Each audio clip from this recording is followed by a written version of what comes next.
Saludos, mis queridos amigos y hermanos. Una vez más estamos aquí en el repaso de la lección de Escuela Sabática. Durante este trimestre estaremos estudiando acerca del gran conflicto.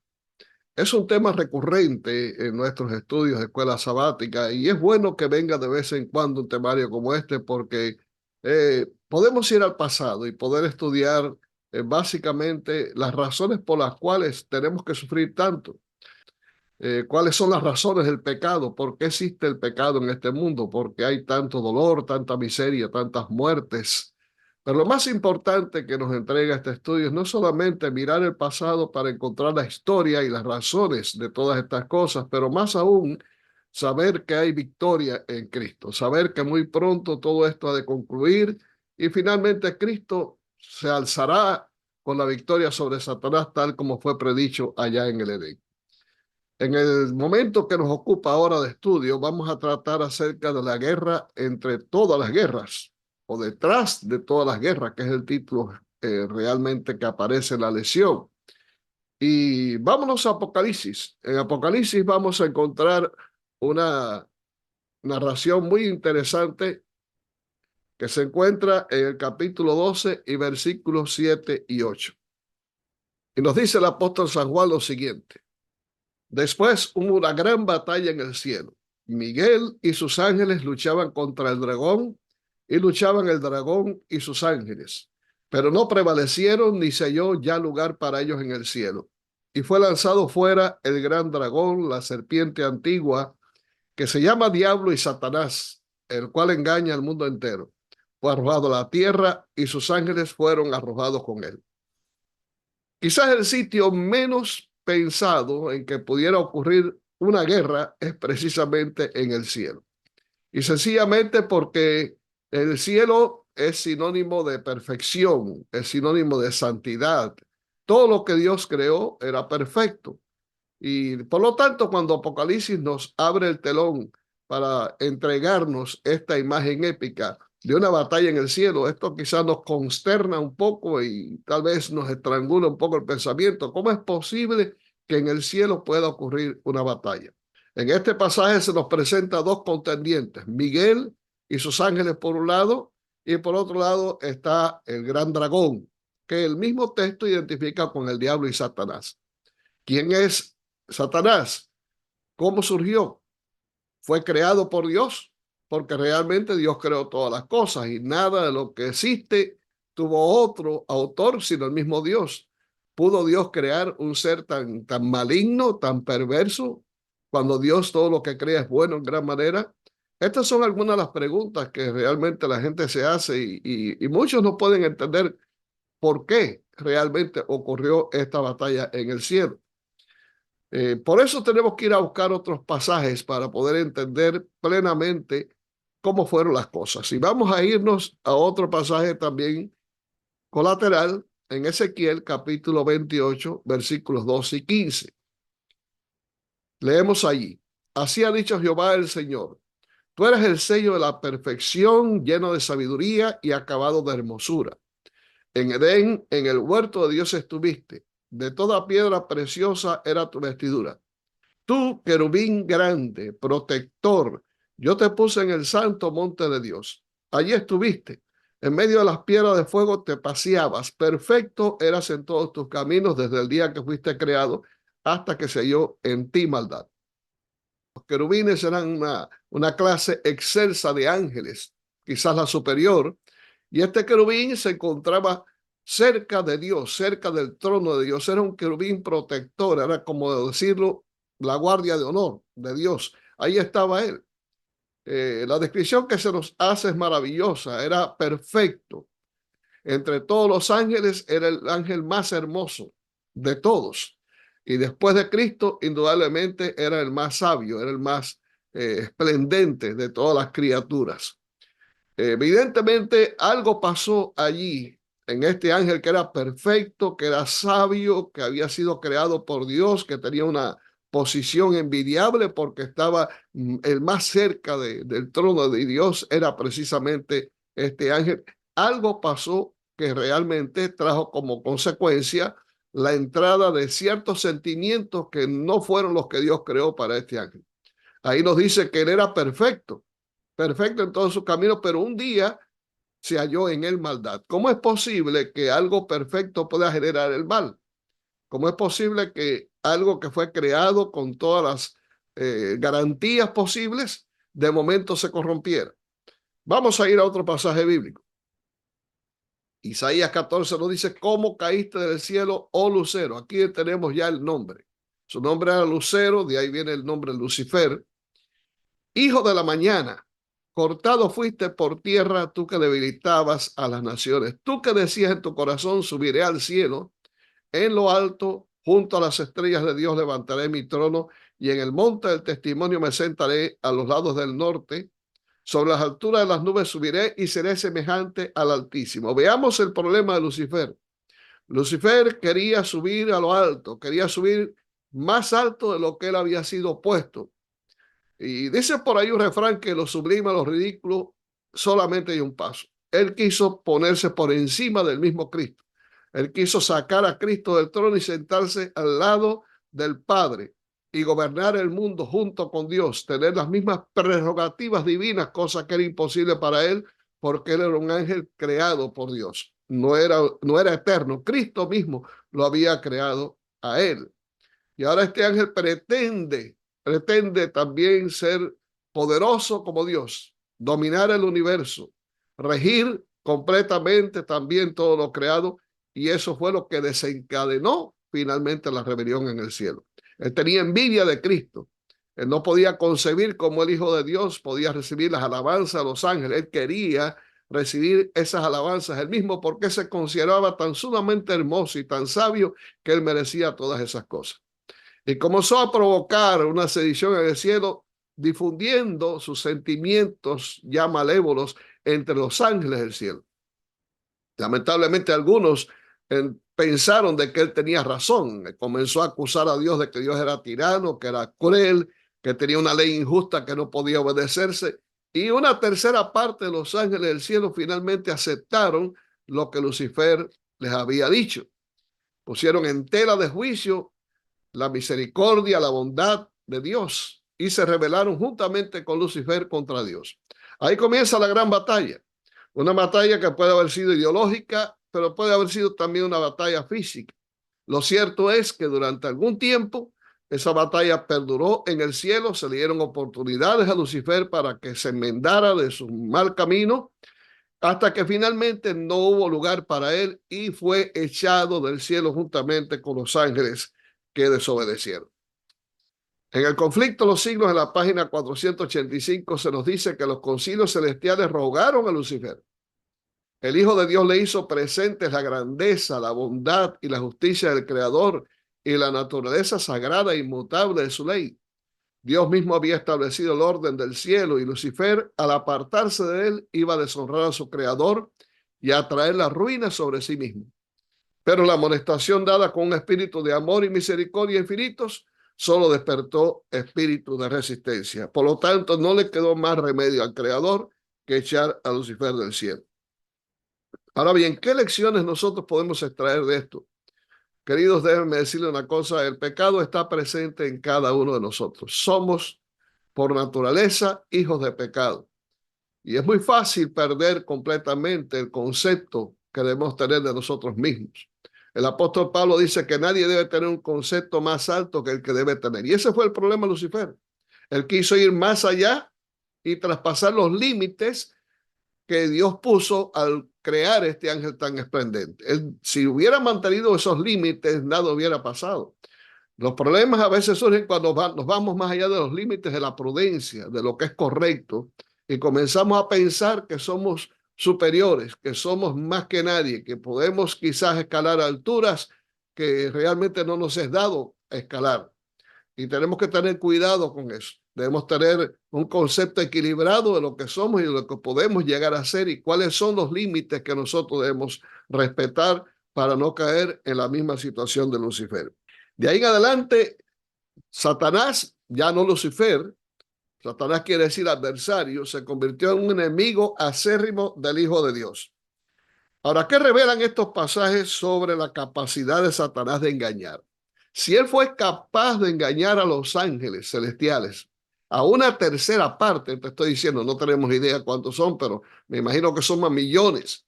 Si él pues fue capaz de persuadirlos para renunciar finalmente al cielo, para volver las espaldas a Cristo, imagínate tú si él no tiene poder también para engañarnos y de seducirnos a nosotros. Por lo tanto, tenemos que cuidarnos mucho de las arteras tentaciones y seducciones de Satanás, porque podemos caer en el mismo problema.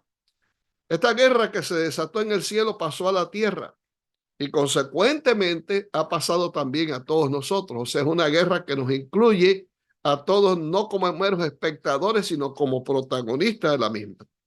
Y al pasar a la tierra, mira lo que sucedió. Dios había creado este mundo perfecto, había creado al hombre perfecto. En Génesis capítulo 2, versículos 15 al 17, nos dice que tomó pues Jehová Dios al hombre y lo puso en el huerto de Edén para que lo labrara y lo guardase.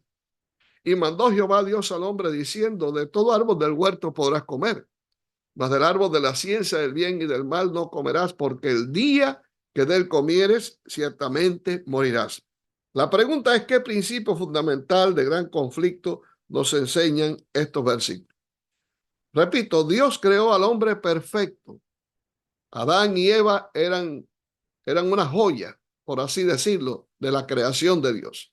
Y Dios lo colocó en un ambiente favorable.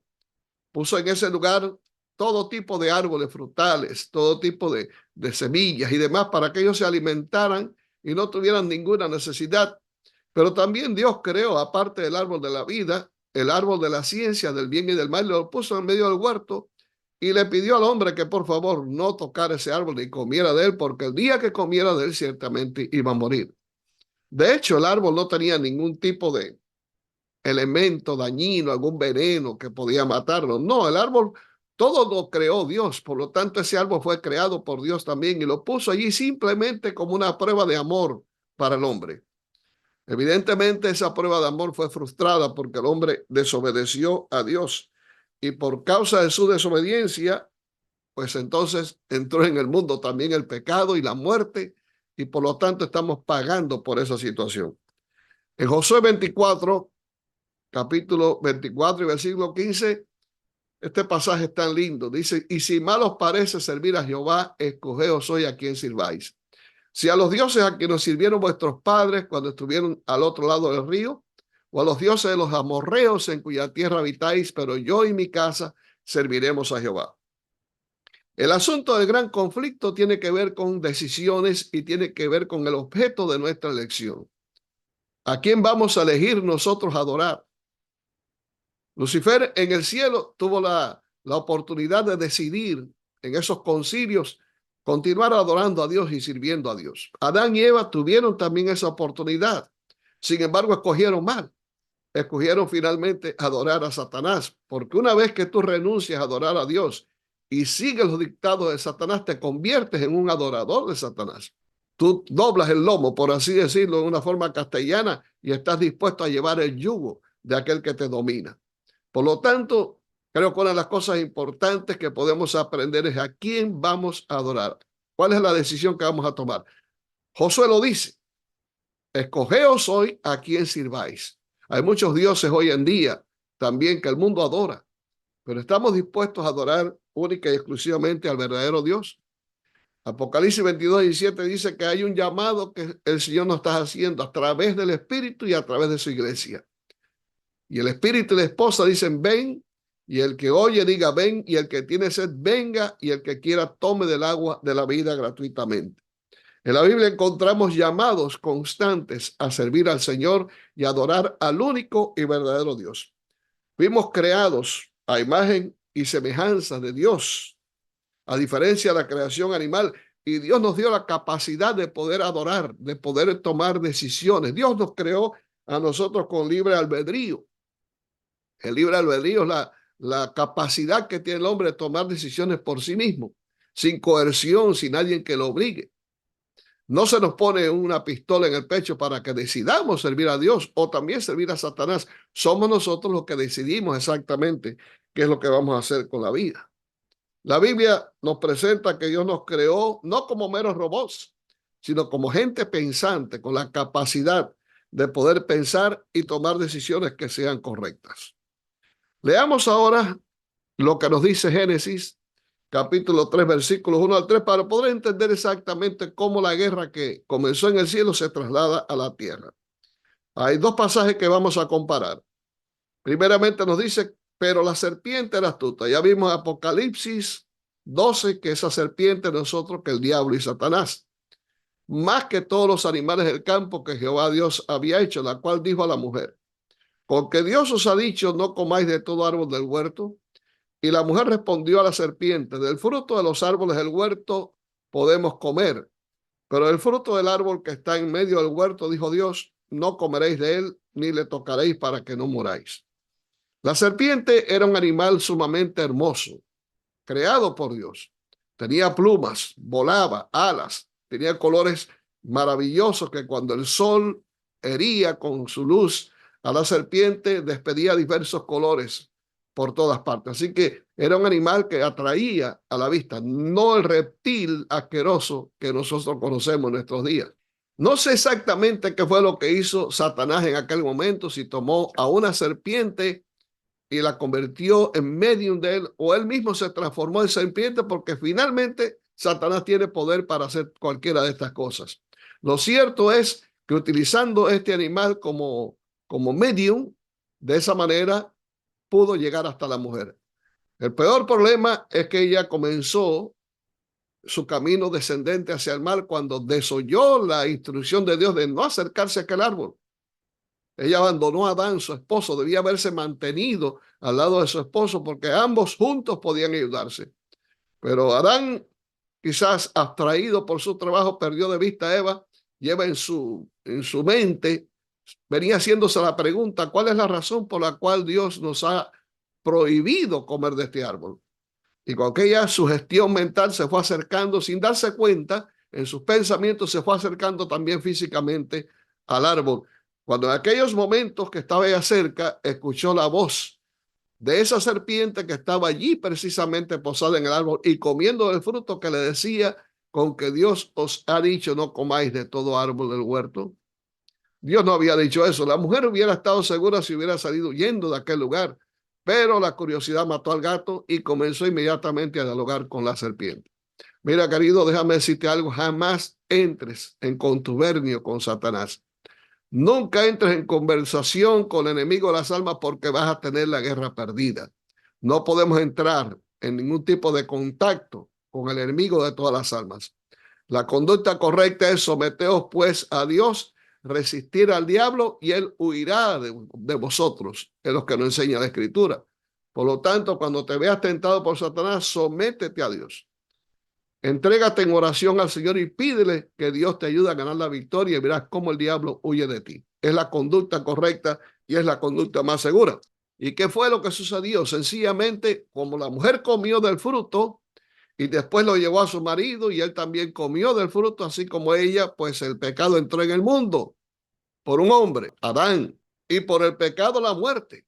Por lo tanto, así la muerte pasó a todos los hombres por cuanto todos pecaron. Esta forma sintética, condensada, el apóstol Pablo nos presenta aquí en Romanos la gran tragedia que sobrecogió a este mundo por la sencilla razón del hombre haber cedido a las pretensiones satánicas, a las ofertas satánicas, lo cual permitió que el pecado, juntamente con todas las consecuencias, entrara en este mundo.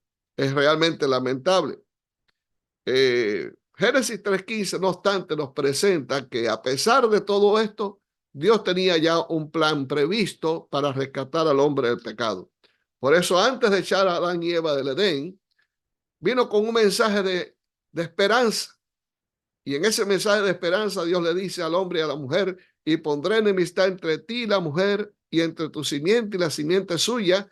Esta te herirá en la cabeza y tú le herirás en el calcañar. Dios se estaba refiriendo a la lucha que continuaría existiendo aquí en la tierra entre Cristo y Satanás. La misma lucha que comenzó en el cielo. La misma batalla, solamente que ahora tenía otro nuevo campo de batalla, que es este mundo. Habría una enemistad eterna entre la mujer representativa de la iglesia y su simiente, que es Cristo, y la serpiente, y también la simiente de la serpiente, que son los seguidores de Satanás. Y esa batalla ha perdurado hasta el día de hoy, indudablemente. Por lo tanto, en este mundo en el cual vivimos, tenemos que estar conscientes de que vivimos en constante guerra contra Satanás. En este método creado por Dios, en este maravilloso plan creado por Dios, el Señor quería que el hombre finalmente pudiera entender que había un medio mediante el cual él podía ser rescatado del pecado. La guerra indudablemente iba a continuar, pero la batalla no estaba perdida. Por lo tanto, Cristo vendría en figura de hombre para tomar el lugar que le correspondía al hombre y morir por nosotros en la cruz para darnos la victoria. Al morir en la cruz, no solamente aplastaría la cabeza de la serpiente, sino también le daría al hombre la oportunidad de ser rescatado de la muerte eterna y vivir la vida eterna que Cristo vino a alcanzar por todos nosotros. Él creó un método mediante el cual el hombre podía nuevamente alcanzar la misericordia divina. Nos dice este pasaje: cuando pecar en alguna de estas cosas, confesará aquello en que pecó, y para su expiación traerá Jehová por su pecado que cometió una hembra de los rebaños, una cordera o una cabra como ofrenda de expiación, y el sacerdote le hará expiación por su pecado. De ahí en adelante, el cordero ocuparía un lugar preponderante como tipo del antitipo que es Cristo. Sería un símbolo de Jesús. Ese animalito humilde, inocente, sería el que pagaría por causa del pecado del hombre. En el Edén se estableció este rito. Adán y Eva fueron los primeros que en esos momentos pudieron contemplar por primera vez en la vida lo que causaba el pecado, cuando Adán con su propia mano tuvo que quitar la vida al primer cordero. Y de hecho fueron las pieles de ese animal los que vistieron a Adán y Eva, porque Dios con esas pieles sustituyó las vestiduras de higuera que el hombre se había puesto, que son sinónimos de lo que es la justicia propia, la justicia humana, y les puso las pieles del cordero, simbolizando que solamente la justicia de Cristo nos puede limpiar de todo pecado. Así que al sacrificar este animalito, confesando a Adán y Eva sus pecados sobre él, el animal figurativamente, simbólicamente, fue depositario del pecado de Adán y muere en lugar de Adán. Este simbolismo habría de perdurar por todas las épocas hasta que el día en que Cristo viniera a este mundo, pendiera en una cruz y finalmente, como dijo Juan el Bautista, en esa oportunidad, el Cordero de Dios quitaría los pecados del mundo, como dice Juan capítulo 1, versículo 29. Por eso es que el amor encuentra entonces una manera de expresar la misericordia y la bondad infinita y la gran condescendencia de Dios por el hombre pecador. El hombre no tendría que sufrir eternamente, no tendría que vivir eternamente en una vida de pecado. No, se había encontrado un medio de rescate.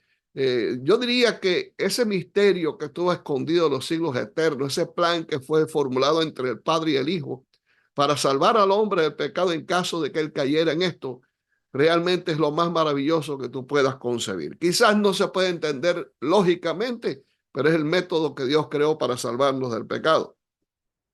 Vamos a leer algunos versículos que nos tratan sobre estas cosas para poder entender qué nos dicen sobre la inmensidad del sacrificio que Cristo realizó en la cruz del Calvario. Hebreos capítulo 2 nos dice: pero vemos a aquel que fue hecho un poco menor que los ángeles, a Jesús coronado de gloria y de honra, a causa del padecimiento de la muerte, para que por la gracia de Dios gustase la muerte por todos.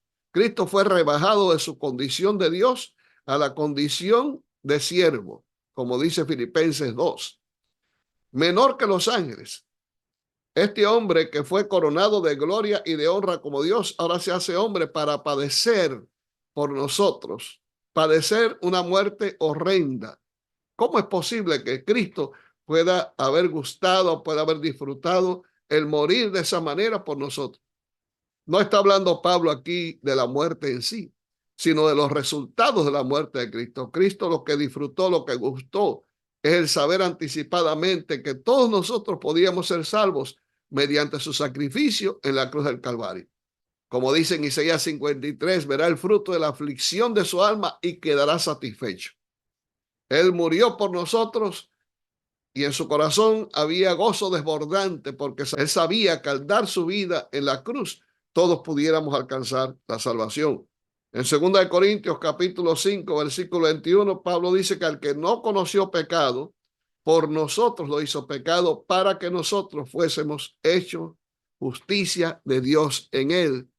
Y también en Gálatas 3:13 nos dice: Cristo nos redimió de la maldición de la ley, hecho por nosotros maldición, porque está escrito: maldito todo aquel que es colgado en un madero. Sí, querido hermano, querida hermana, querido amigo, Cristo ocupó el lugar que te pertenecía a ti y que me pertenecía a mí.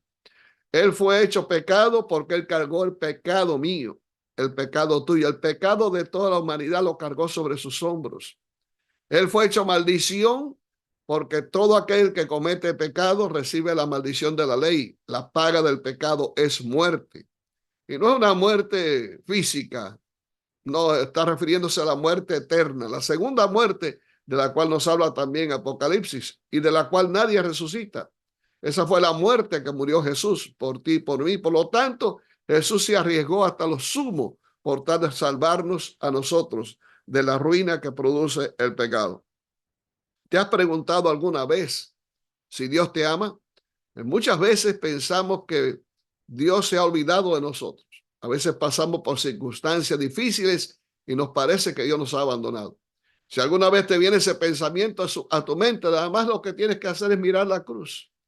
Mira las manos de Cristo atravesadas por esos clavos. Mira sus pies sangrantes, su costado lacerado, esa corona de espinas que se clavó en sus sienes e hizo brotar la sangre a borbotones. Mira esa cabeza ensangrentada y te darás cuenta cuánto te ama Dios.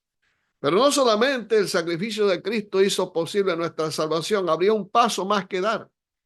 Y en ese paso, el Señor Jesús comienza un nuevo ministerio en el cielo. Se convierte en nuestro sumo sacerdote.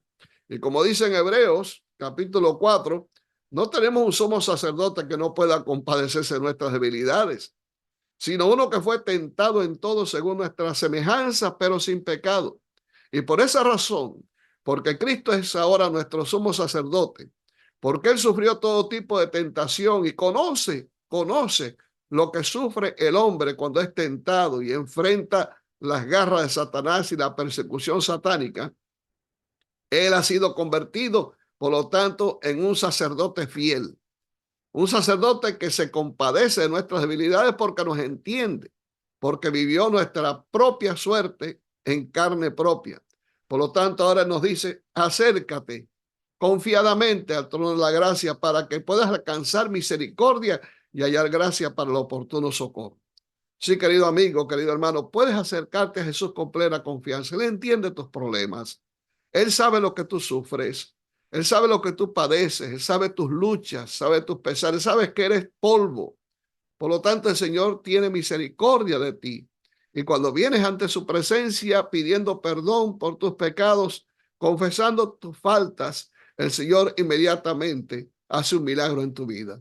Él aplica los méritos sacrosantos de su sacrificio, su sangre que fue derramada en la cruz, y tú quedas blanco delante del Señor como si nunca hubieras pecado. Se cumplen las palabras de Isaías 1:18. Venid a mí luego, dice Jehová, y estemos a cuenta. Si vuestros pecados fueren como la grana, como la nieve serán emblanquecidos. Y si fueren rojos como el carmesí, vendrán a ser como blanca lana.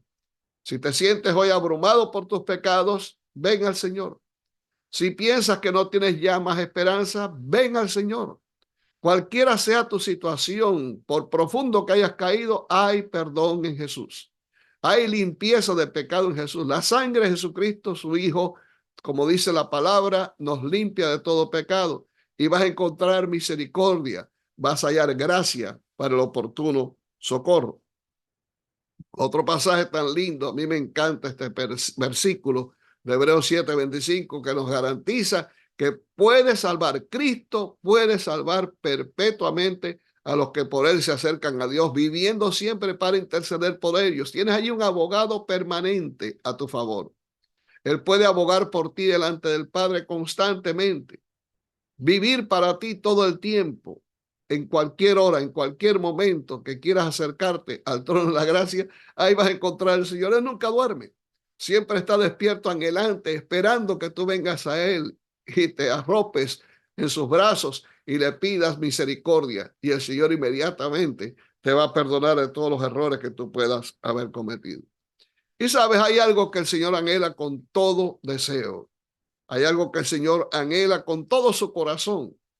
Y eso lo expresó en su oración sumaria, que se encuentra en Juan 17, al hacerle al Padre un pedido muy especial. Él dijo: Padre, aquellos que me has dado, quiero que donde yo estoy, también ellos estén conmigo, para que vean mi gloria que me has dado, porque me has amado desde antes de la fundación del mundo. Sí, lo que más quiere Jesús es que tú y yo estemos con Él. Es que tú y yo podamos habitar con Él en gloria. Por eso Él fue al cielo a preparar lugar para nosotros, para que cuando Él venga podamos ir con Él a esas maravillosas mansiones que el Señor ha creado para que tú y yo podamos disfrutar de la presencia de nuestro amado Salvador, que entregó su vida por ti, por mí, por toda la eternidad. Y yo concluyo con esta cita del espíritu de profecía. Mientras la cruz del Calvario proclama el carácter inmutable de la ley, declara al universo que la paga del pecado es la muerte. El grito agonizante del Salvador, consumado es, fue el toque de agonía para Satanás. Fue entonces cuando quedó zanjado el gran conflicto que había durado durante tanto tiempo y asegurada la extirpación final del mal. El Hijo de Dios atravesó los portales de la tumba para destruir por medio de la muerte al que tenía el imperio de la muerte, esto es, al diablo.